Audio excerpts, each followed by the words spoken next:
What's up, everybody? Happy Friday. Hope all you're having a great day so far today. Getting into this episode of B&B. I enjoyed it. I really did. It was good. Sheila is working my last nerve at this point. Like, she's sitting here begging Finn to wake up and she can't lose him again. And, oh, she keep reminding him that, oh, your mom is here. First of all, you're not his mother. Biologically, yes. But for all intents and purpose, I feel like Lee is his mother. To me, Lee is his mother. You know what I'm saying? Like, no questions asked.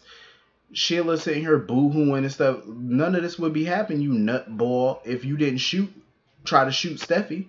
None of this would have happened. Like, Sheila's nuts.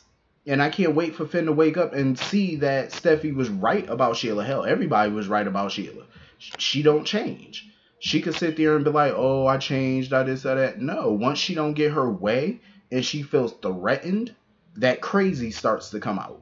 You know what I'm saying? She might start talking with some sense for the first 5 minutes, but she's gonna lose her shit once she feel like she's not getting her way. You know what I mean? And people won't allow her to be in their life and stuff. You're a psycho. Plain and simple. But honestly, I can't wait for Finn to wake up so he could find Steffi. They can, get back together, and she could know that her husband is back. Um, and I can't wait to see his reaction to Sheila because I know it ain't gonna be nothing pretty. You know what I'm saying? Like, I cannot wait for that. But I just can't wait. I'm glad that they decided not to go ahead with killing off Finn because I like the character and I like him and Steffi. So I'm glad that we're not losing that.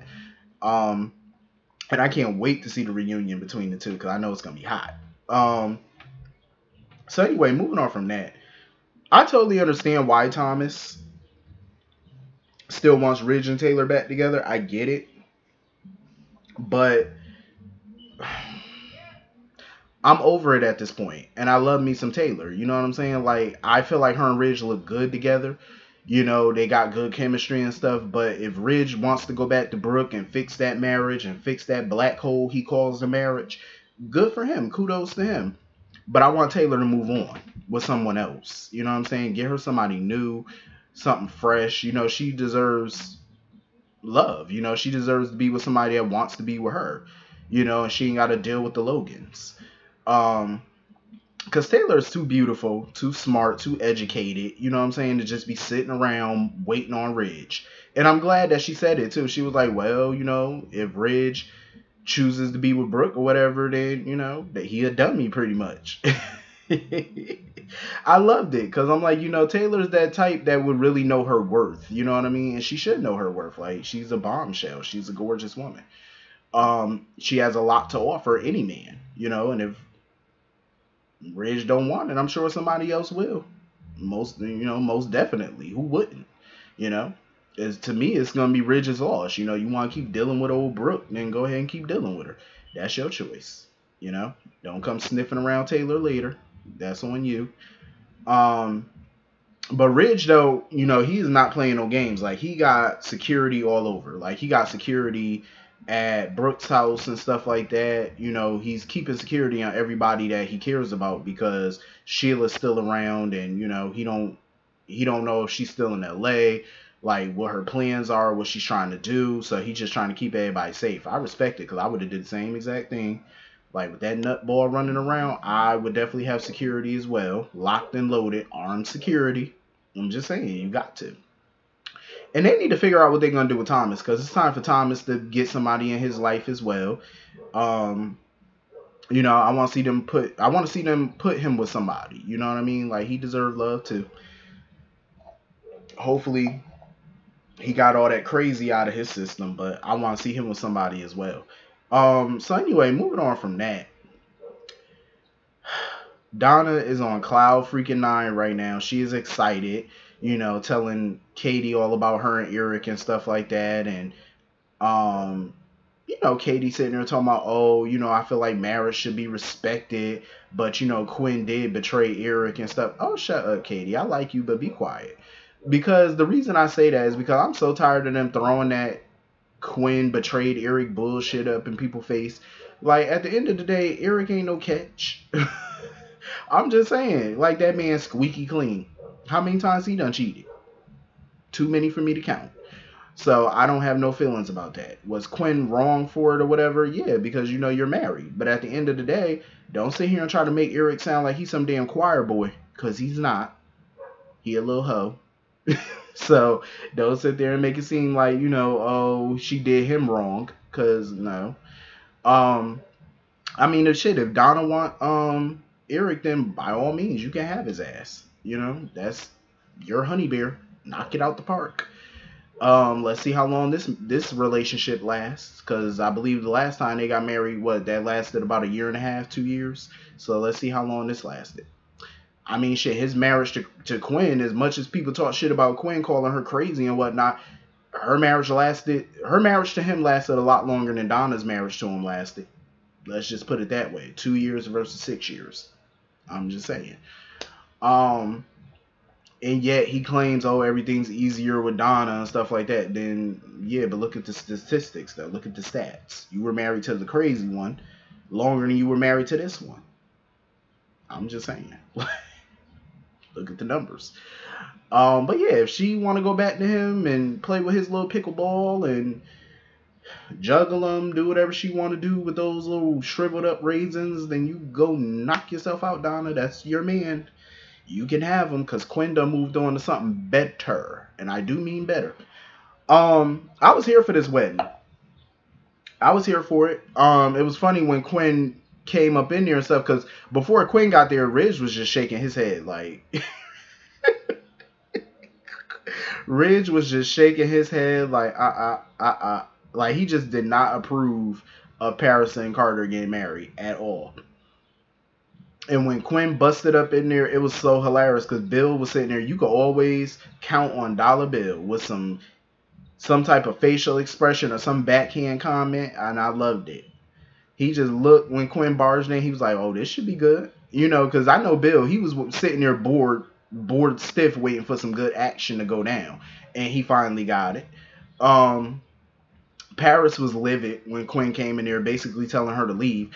I didn't feel bad for Paris. I really didn't, because I'm like, at the end of the day, you did show up at her wedding being all, you know, running your mouth, chief running mouth, getting all up in her business, interrupting her ceremony. So now it's her turn to return the favor, and that's exactly what Quinn did. You know, she opened up to Carter about her love for him.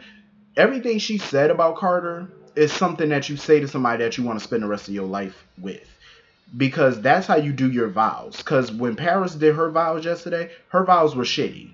Like, oh, I wasn't even thinking about marriage before you proposed. That was shitty. That's not something that you say, but okay. Her vows were just not romantic at all. Like, they weren't loving. They weren't like something that you would say to somebody that you're really in love with and you want to spend the rest of your life with. Neither were Carter's. You know, some of the stuff that Carter was saying, you could tell he wasn't feeling it. He was phoning it in, just saying whatever. Basically, the way he was talking, you could tell that Paris was a consolation prize, basically. You were second best.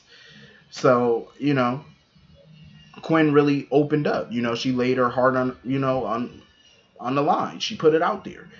And it was so funny because Ridge acting all clueless, sitting there trying to stop her for a second, talking about, oh, where do you stand with my father? Eric, Ridge, where do you think she's staying with Eric? She's there in public, in front of everybody, confessing her love for a whole nother man. Obviously, your father knows what's going on if she's doing this publicly. Clearly, she had a conversation with Eric first. Like, come on, Ridge, use your brain. Where do you think they stand? Hello, Divorce City. Um, But yeah, I loved it. You know, Hope was just stunned. Like, Hope was just sitting there silenced, and I loved it because silence for Hope is golden. So I liked it. Um, yeah, and you know, Paris was just pissed. Like, she just kept on begging Carter to tell Quinn to leave. That he didn't want her, that he wanted Paris. And when Carter wasn't doing that, Paris got livid. Like, she was getting more pissed off because she knew what it meant. The fact that Carter was just standing there staring at Quinn and he wasn't saying anything, like he wasn't telling her to get lost, this is who I want to be with. The fact that he wasn't doing that, it spoke volumes to everybody. You could see the look on, you know, Grace's face and stuff, especially Paris. It just spoke volumes. And then when Carter turned around, you know, and looked at Paris and stuff like that, she knew what time it was. You could see it on her face that she knew what he was about to do or say to her. And he kissed her hand, and he just met Quinn halfway, and they started kissing. And I loved it. I loved every second of it because I'm like, it's about damn time. Like, we've been playing this little ring around the rosy game for some months now, so it's about time. Everything's out in the open, and they're finally together now. You know, I didn't like the fact that Zendaya was sitting all up in the audience at the wedding looking all heartbroken for Paris. I'm like, Zendaya, grow a pair of balls, son. Like, she kicked you to the curb for Carter. You showed up to her wedding with a gift, which I think is a big You shouldn't have never did that. And now on top of that, you looking like you all sad for the girl. Please. I ain't sad for her. I'm just sad all that food and wedding cake gonna go missing. Hell, they should have called me there. I would have at least had some food and some cake and some champagne. So that way all that good stuff ain't going to waste. I'm just saying. All that stuff is non-refundable. Somebody got to eat all that good shrimp that they got, because I know they got shrimp. Uh, and the good champagne too. I know they ain't got none of that cheap shit. But yeah, so I know it's gonna be a hot mess once Paris calmed down and stuff like that, and she realizes what just happened. I'm pretty sure she's processing everything right now. But once she realized what the hell just went down, it's gonna be a mess. I really hope she don't try to get back with Zendaya or nothing like that. I hope not. And Zendaya is that type to take her back. Like, no, you better not. You need to go find you a Forrester model and go get busy. Don't you dare take that skeezer back. So anyway, that was pretty much the whole episode. I enjoyed this. It was good. Hit the comment section. Let me know what y'all thought about it. And I will see you all later. Peace.